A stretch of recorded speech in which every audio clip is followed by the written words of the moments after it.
participatory governance in culture?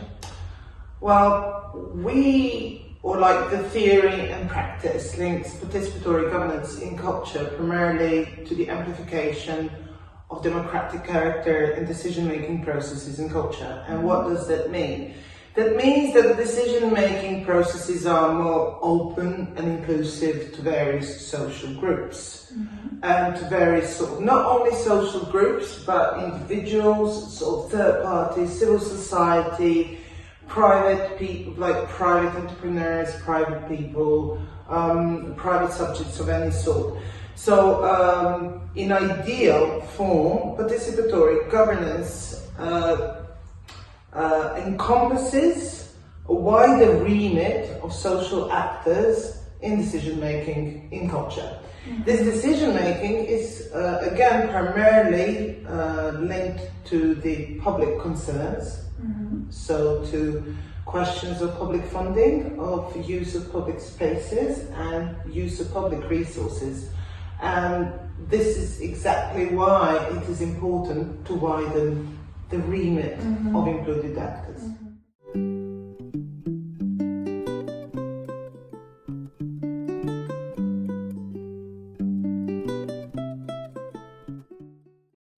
And what would you say, why is participatory governance a good method in general?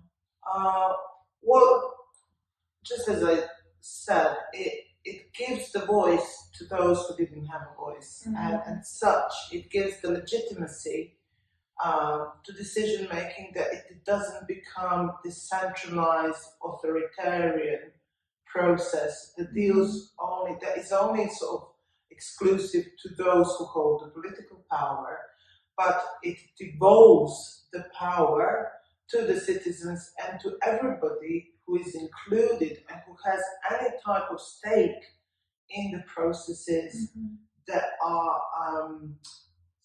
included in the particular decision making in culture.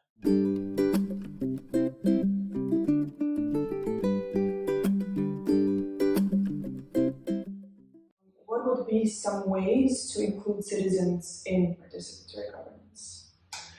Well, first, to include citizens and to emancipate citizens and empower them in participatory governance, they have to be informed about what is being governed, to what end, and in which methods. And if we take into consideration the fact that participatory governance deals with public issues, with public resources, with public spaces and public funding, citizens are those who can give the most honest, genuine and holistic expression to what needs to be upgraded and developed in the public remit of things. So the involvement of citizens gives a genuine voice and genuine input to the creation of public policies. Those being, now we are talking about culture, but participatory governance is extremely important in areas like urban planning, like social affairs, even like primary education, for example, like kindergartens and childcare, etc. So if you even think about the urban planning and the role of citizens in urban planning who know the best their immediate surrounding, as in how many greenery is needed in neighborhoods, how many playgrounds, etc. Their opinions are extremely important for the success of implementation of public policies.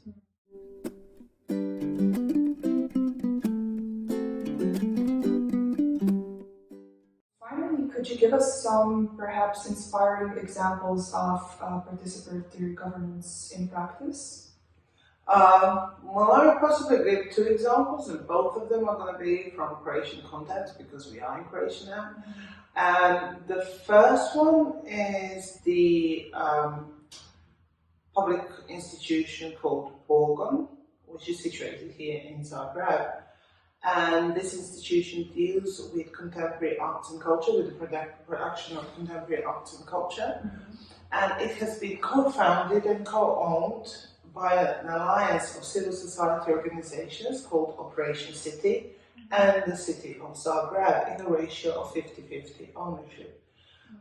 Pogon is now a decade-old institution and it still stands as one of the most inspiring and paradigmatic upgrades of Croatian culture policy on local level but also on national level, because this partnership between the civil society organizations and the city authorities has yielded a completely new place for sort of new and innovative artistic and cultural expressions. And by all means, it's also like very notable experience and example in wider European scale.